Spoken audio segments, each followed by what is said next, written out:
A warm welcome to all my new connections on LinkedIn. Thank you very much for connecting.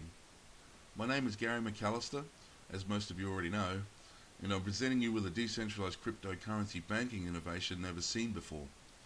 The next 30 minutes or so will give you an opportunity to either directly, as in implementation of the innovation, or indirectly, where you can sit between the banks you find to acquire the innovation product and the Bankcoin holders and collect a one-off fee, 10% per bank that comes on board. So this is more about why Bankcoin's new savings and deposit product process method actually matters to banks.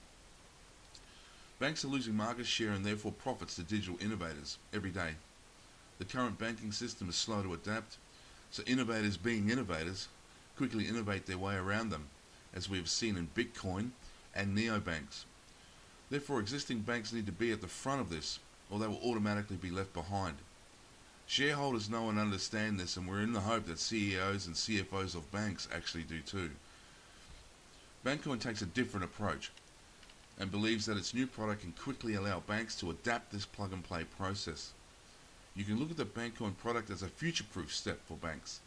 And when you are talking about billions of dollars and new markets for these banks, Bankcoin matters a lot. We've had a centralized banking system for just over 100 years, and I'm sure we will have it for another 100. Where Bankcoin comes in is it slightly changes the model. It does not replace it, just changes it by way of the interest usury component. This is where the innovation is. As it stands, the interest usury component is on those that borrow, which by default a percentage goes to those that save or deposit. We've created a new innovative product using Bankcoin and the blockchain to where the bank still makes its money, but in a more socially acceptable, ethical way, which is where the future is heading. So the question is, can both digital and fiat work together? The answer is absolutely. They do now. We just need to constantly update our banking products and processes and procedures to stay relevant in the marketplace or be replaced by those that will. It is unreasonable to expect the market not to shift to a better system because you don't think, or in the case of Bankcoin being so new, that you don't know about it, which is why I'm here once again explaining it in the hope that more of those in the banking sector will see it. So the process is pretty simple for banks to implement the new product. In Australia, it is classed as an asset, so it's security or collateral. Let's work with term deposits because it's fixed rate, fixed term, and fixed amount, just for simplicity. A bank promotes or markets a Bankcoin term deposit, ethical profit share term deposits, which will cater to the Islamic banking sector, and obviously those wanting ethical banking products, as there is no interest or usury in this new product. Our young people want to be in cryptocurrency, but it has to make sense and be of direct benefit to them, which Bankcoin is. So a customer comes in and says, I would like a Bankcoin term deposit, please.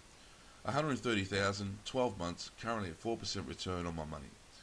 Bank says, absolutely, it's our new product, and we're very excited about it. May I ask how you heard about it? TV ads. Okay. You would do your typical extraction of information here for your marketing department and social media. So customer hands over or transfers 130,000 from his bank to your bank, and you will then open up a Bankcoin term deposit. And the customer says, thank you very much, obviously. At no point is the customer directly connected to the coin. It is an allocation from the bank's main Bankcoin wallet or a ledger entry. Now this is where you need to focus. You have the customer's 130k. The banks will then leverage it here in Australia. It's 3x, 5x leverage. So that's 130k becomes, let's keep it simple, 390. The bank purchases 130k of Bankcoin, loans out the other 270 by way of its current system, charging interest, etc. This is what pays the 2% or whatever it is from the discount window. So just let me be clear here. 130,000 stays true because it is now new money. This is no cost or interest related to this 130,000. It is free and clear of the current system, and it is not based on debt. It is simply a trade transfer from Bankcoin to or for fiat. What the Bankcoin mints simply gets converted to fiat. This way Bankcoins always stay true. The 130k buys 100 Bankcoins, as it is an asset, and since it is an asset, it can be leveraged again 3x. Another 390k to be lent out against it. This is a huge advantage in of itself. However, there is more. The bank takes possession of the Bankcoins to secure its position 100%. Not 3, not 5, not 10, 100%. And those customers that are in this new product know that it's real, it's not some gimmick to get their money. You can even show them it's minting new coin and mining the transaction fees. Education is key here to open up and be transparent. So now that the hard money side of the equation is in place, we move on to how the new Bankcoin term deposit product replaces the old term deposit interest product. Bankcoin was developed to mint new coin and mine the transaction fees throughout the blockchain network. You are like, what does that even mean? Okay, we'll take it a step at a time and let's go to the images. So as you can see on the screen now, it's catching up. 65,615 blocks remaining. That's how many more blocks it has to do, and you will see the spendable stake and the total changing all the time. It's an old wallet. I just bought it back online to do this video. So this is a Bankcoin wallet. You can simply download it, run it, and install it, and it will connect to the network. It takes a few hours, and the reason for this is every transaction that has ever happened has to go through your new wallet. That's how a decentralized blockchain system works. It only does this when you first install the wallet, and then only a small amount if you close it for a few days. Like this wallet, I've had it closed for about 2 weeks. And then reopen it, it has to catch up to the transactions made over that time. As of this writing, we are at 255,000 blocks of transaction history and approaching 1 million minted and mined since we went to proof of stake. Proof of work. So this is what the digital wallet looks like. It has the file tab, settings tab, help tab. Okay, so the file tab has it in it.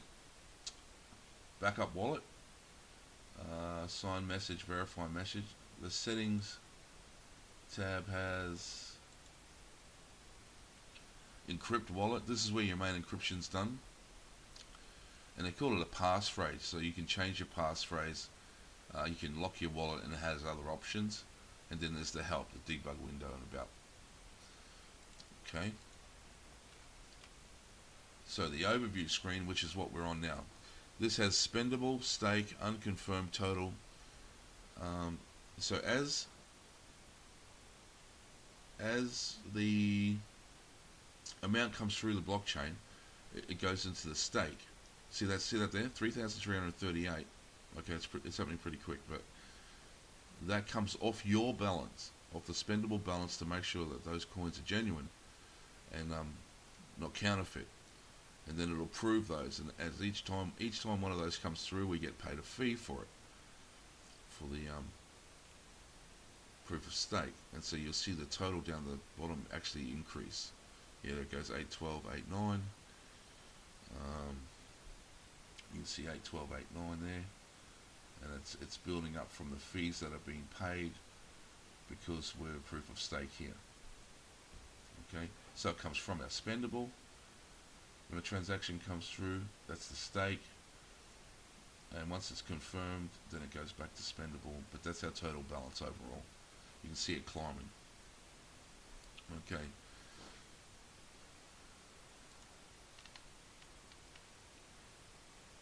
Okay, so now we'll go to the send coins.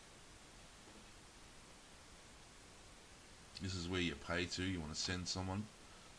So we would be putting the bank's wallet address in here, and we would be sending the bank however many coins the bank purchases, and would label it whatever the bank name is. Receive coins, that's where we get them. That's our address. Our public address is here, and that would be, we would give that to someone that wanted to send us coins. Okay, transactions. This is where all the transactions take place, either in or out. You have a record of them here, so you can see them. Each one of these yeah. So if it's from me to you, it's 10 network confirmations. If it is minted, it's 60 confirmations. Okay, so we'll go to the address book. The address book's the address book. That's where you put in the addresses to send coins to your connections. statistics. Okay, so this is where the statistics are. This tells you how many connections you have. Right, block height, that was all from when we were mining. And you get down to the POS difficulty, what it is, 0.04. The last block time, connections 6. Only some people actually see the total amount of connections. I'm getting 6, but I know there's 36 nodes up.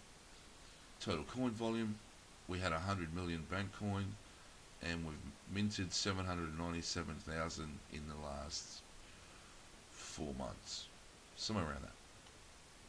And that's my total stake weight, and that's the total network stake weight, 3 million there. And our mining phase is proof of stake, so that's pretty self-explanatory. And we have the block explorer. So this is where you can confirm what you've sent and that who's received it. That's brilliant, that part, just for accounting. Okay, so I'll go back to the overview. Okay, so you can see the wallet, how it works. Okay, you can connect to the network through Cat5, Cat6 cable, or Wi-Fi, like this wallet is now on a laptop, it's Wi-Fi.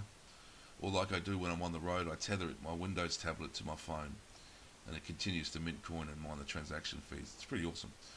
All thanks to the genius Satoshi, and all those surrounding Bitcoin like our awesome developer.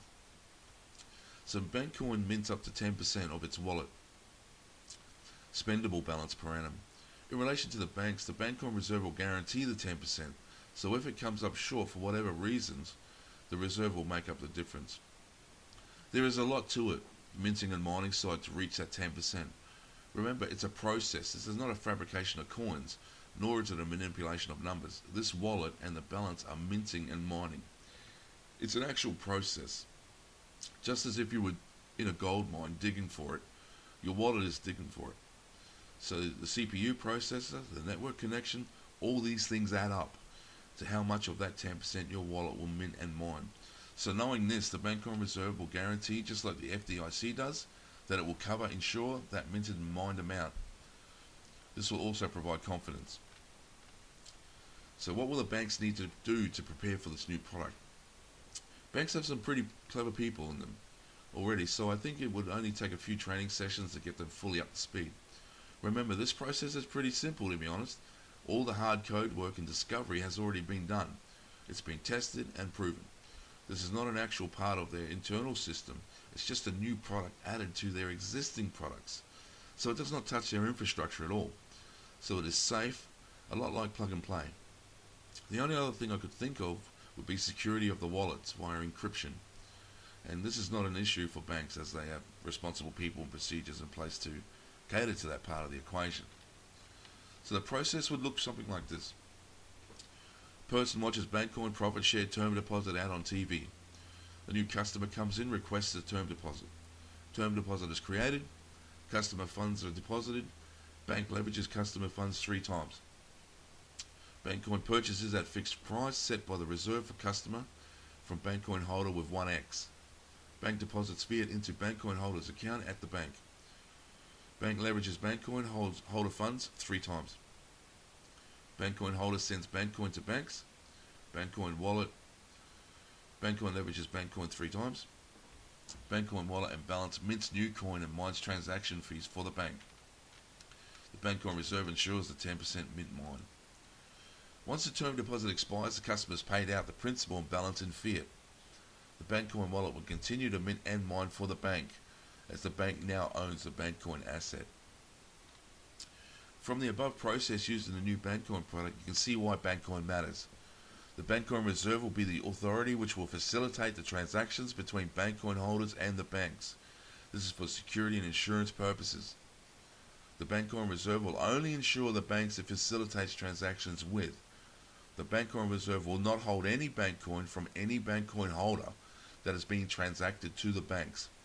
It is simply a facilitator from Bankcoin holder to banks. It receives no monetary gains from this process. It purely acts as a Bankcoin public address intermediary. We simply confirm the Bankcoins went from A to B through the block explorer and ensure it accordingly. So there you have it.